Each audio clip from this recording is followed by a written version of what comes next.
शनिवार व्रत कथा। इस दिन शनि की पूजा होती है। काला तिल, काला वस्त्र, काले उड़द के तेल, काले उड़द शनि को बहुत प्रिय है, इसीलिए इनके द्वारा शनि की पूजा होती है। शनि की दशा को दूर करने के लिए यह व्रत किया जाता है। शनि शास्त्र का पाठ भी विशेष लाभदायक सिद्ध होता है। एक कथा इस प्रकार। एक समय सूर्य, चंद्रमा, मंगल, बुध, बृहस्पति, शुक्र, शनि, राहु और केतु इन ग्रहों में आपस में झगड़ा हो गया कि हम सबसे बड़ा कौन है, हम सब में सबसे बड़ा कौन है। सब अपने आप को बड़ा कहते थे। जब आपस में कोई निश्चय ना हो सका तो सब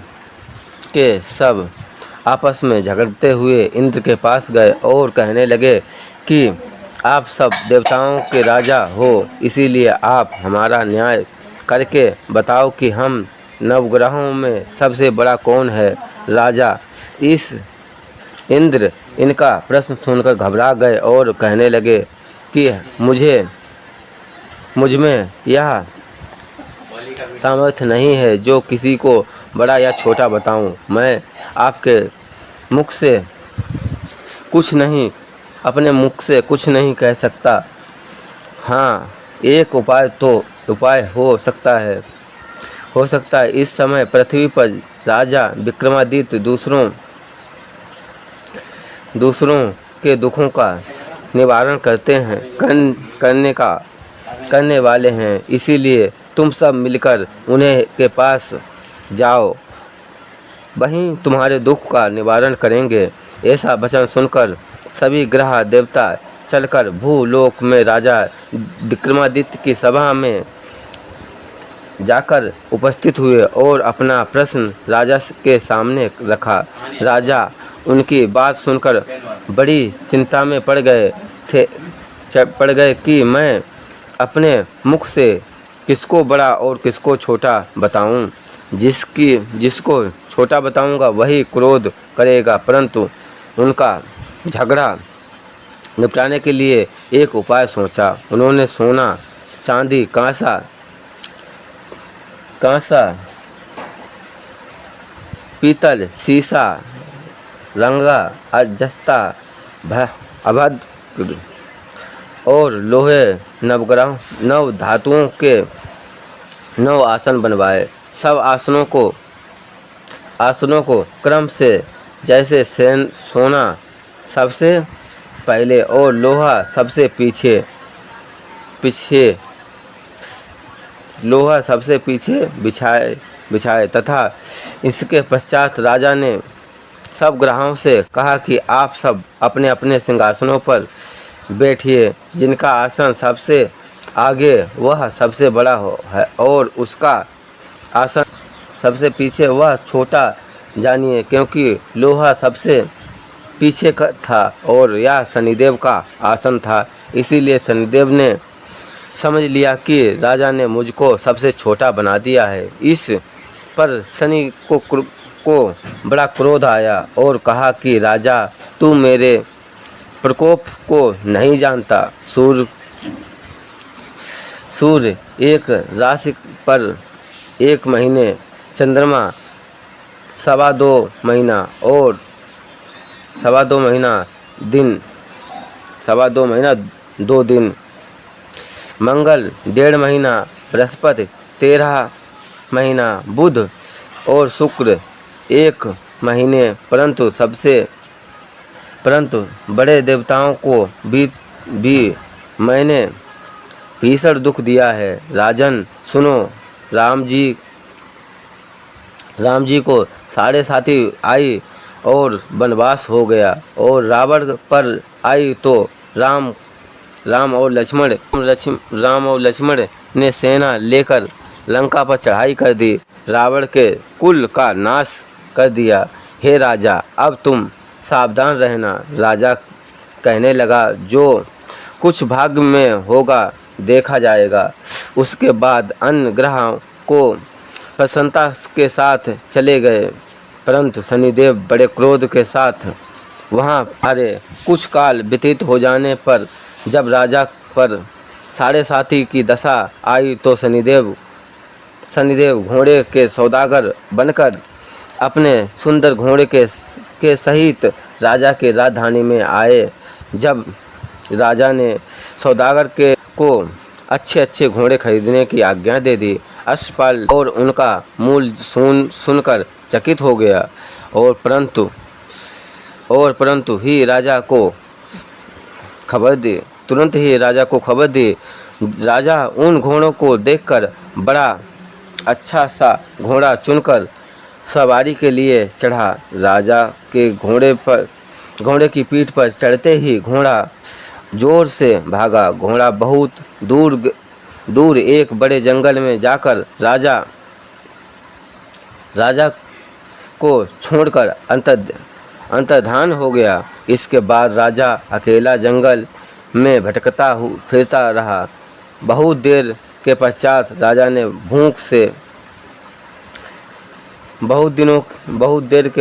राजा ने भूख और प्यास से दुखी होकर भटकते भटकते एक ग्वाले को देखा।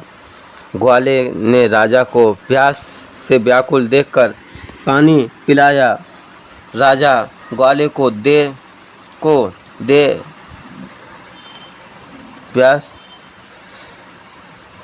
पानी पिलाया। राजा की उंगली में एक अंगूठी थी, वह निकालकर प्रसन्नता के साथ ग्वाले को दे दी और राजा शहर की ओर चल दिया। राजा शहर में पहुंचकर एक सेठ की दुकान पर जाकर बैठ गया और अपने आप को उज्जैन के रहने वाला तथा आसान अपना नाम विक्रम बतलाया। सेठ ने उनको कुलीन मनुष्य समझकर जल आदि पिलाया। भाग्यवश उस दिन सेठ की दुकान पर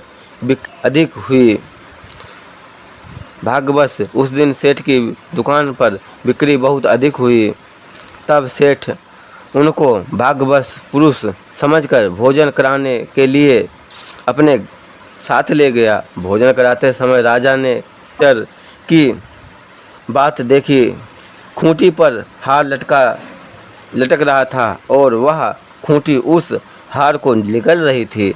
भोजन के पश्चात कमरे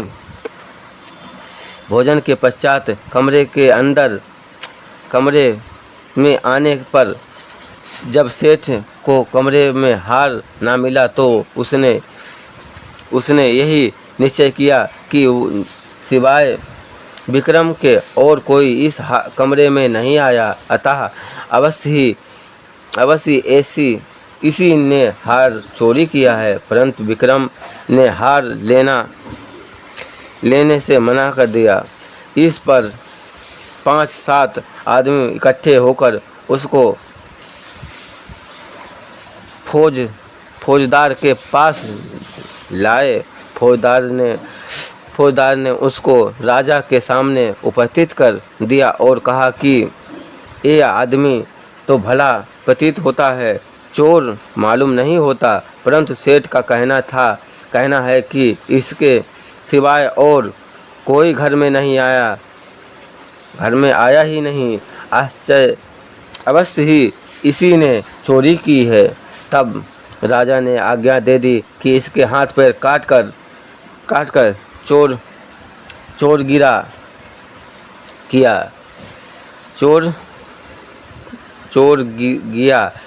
किया जाए। राजा की आज्ञा पर तुरंत पालन किया गया और विक्रम के हाथ पैर काट दिए गए। इस प्रकार कुछ वक्त व्यतीत होने पर एक तेली उनको अपने घर ले गया और कोलू पर उनको बिठा दिया। विक्रम उस पर बैठा हुआ जुबान से बेल हाँकता रहा। शनि की दशा समाप्त हो गई और एक रात को वर्षा ऋतु के समान वह मल्लाह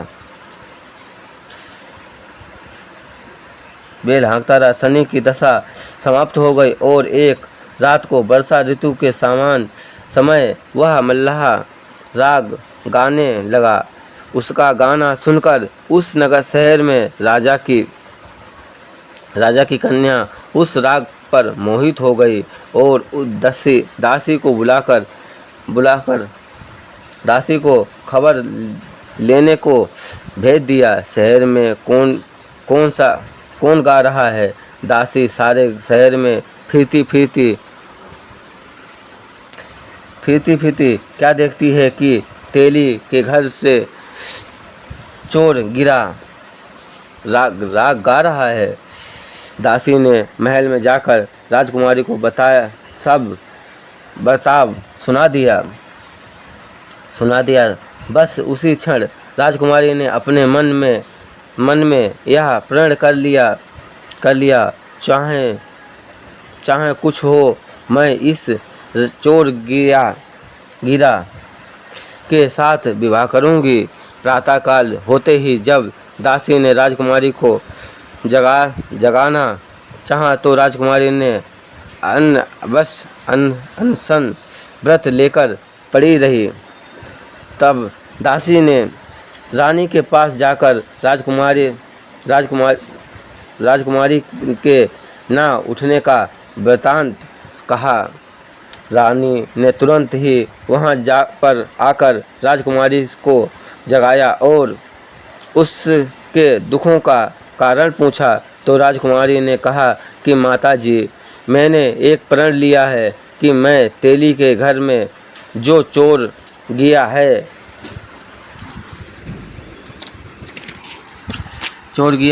उसी के साथ विवाह करूंगी। माता ने कहा, पगली, यह क्या बात कर रही है? तुझको किसी देश के राजा के साथ ब्याह जाएगा। कन्या कहने लगी, माताजी, मैंने प्रण अभी नहीं तोड़ूंगी, मैं प्रण कभी नहीं तोड़ूंगी। माता ने चिंतित होकर यह बात राजा को बताई। तब महाराज ने भी आकर समझाया कि मैं अभी देशांतर में अपने दूत भेजकर सुयोग वर रूपवान एक बड़े से बड़े गुणी राजकुमार के साथ तुम्हारा विवाह करूंगा। ऐसी बात तुमको कभी नहीं विचारनी चाहिए। कन्या ने कहा, पिताजी, मैं अपने प्राण त्याग दूंगी, परंतु दूसरे से विवाह नहीं करूंगी। इतना सुनकर राजा ने क्रोध में से कहा कि यदि तेरे भाग्य में ऐसा ही लिखा है तो जैसे तेरी इच्छा हो वैसा ही होगा। राजा ने तेली को बुलाकर कहा कि तेरे घर में जो चोर गया है उसके साथ मैं अपनी कन्या का विवाह करना चाहता हूँ। तेली ने कहा कि यह कैसे हो सकता है? वह आप हमारे राजा हैं और वह मैं एक नीची तेली। परंतु राजा ने कहा कि भाग्य में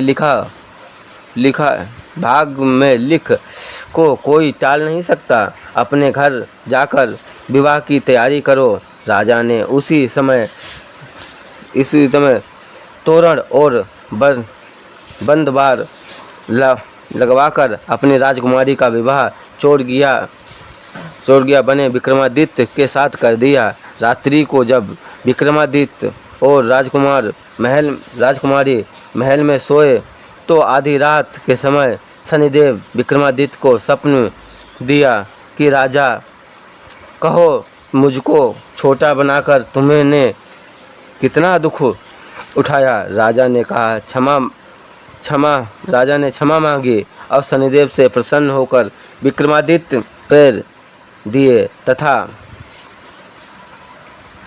तब राजा ने कहा, महाराज, मेरी प्रार्थना स्वीकार करें कि जैसा दुख आपने मुझे सौंप दिया है ऐसा और किसी को ना दें। शनिदेव ने कहा, कि तुम्हारी यह प्रार्थना स्वीकार है। जो मनुष्य तेरी कथा या कहेगा उसको मेरी महादशा में कभी किसी प्रकार का दुख नहीं होगा, और जो नित्य ही मेरी ध्यान करेगा वह चींटियों को आटा डालेगा, उसके सब मनोरथ पूर्ण होंगे। इतना कहकर शनिदेव अपने धाम को चले गए। राजकुमारी की आंखें खुलीं और उसने राजा के साथ पांव सहित सलामत देखकर आश्चर्य को प्राप्त हुई। उसको कहा कि मैं उज्जैन का राजा विक्रमादित्य हूँ। यह बात सुनकर राजकुमारी अत्यंत प्रसन्न हुई। प्रातःकाल राजकुमारी ने उनकी सखियों से पूछा तो उसने अपने पति का समूचा वृत्तांत कहा सुनाया। तब सब प्रसन्नता प्रकट की और कहा कि ईश्वर ने आपको मनोकामना पूर्ण कर दी। जब उस सेठ ने यह बात सुनी तो वह विक्रमादित्य के पैरों में गिरकर क्षमा मांगने लगा कि आप पर मैंने चोरी का झूठा दोष लगाया, अतः आप मुझको जो चाहे दंड दें। राजा ने कहा, मुझ पर शनि का कोप था,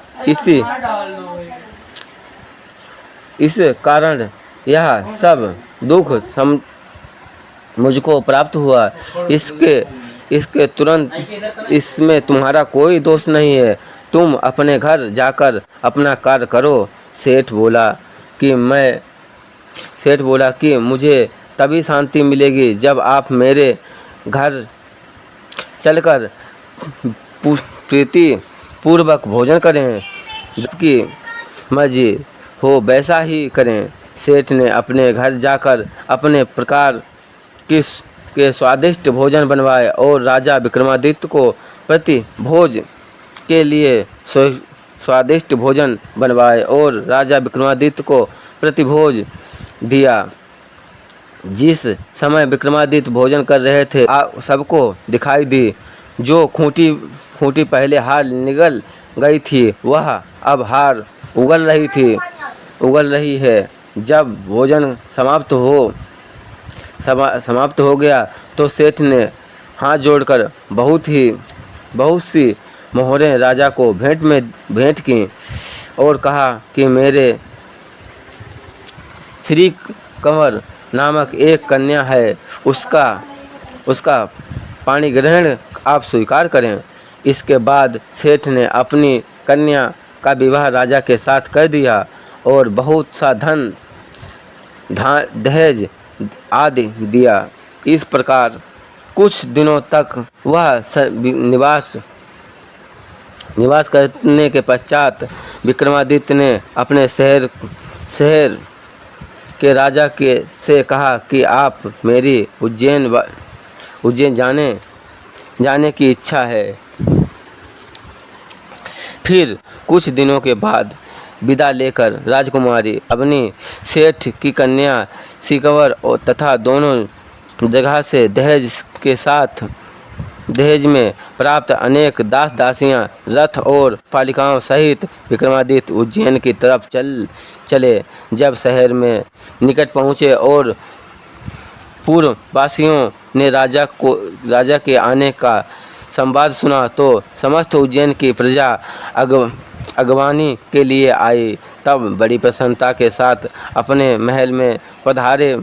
सारे शहर में बड़ा भारी महोत्सव मनाया गया और रात्रि को दीपमाला की गई। दूसरी दिन राजा ने शहर में यह सूचना प्रेरित करवाई कि शनिश्चर देवता सब ग्रहों से सर्वोपरि हैं। मैंने उनका छोटा बतलाया, इसीलिए मुझको यह दुख प्राप्त हुआ। इस कारण सारे शहर में सदा शनिश्चर की पूजा और कथा होने लगी। राजा और प्रजा उनके अनेक प्रकार से सुख भोगते रहे और कोई शनिदेव की इस कथा को पढ़ता या सुनता है, शनिदेव की कृपा से उसे सब दुख दूर हो जाते हैं। शनिदेव की कथा को व्रत से दिन अवश्य शनिवार के दिन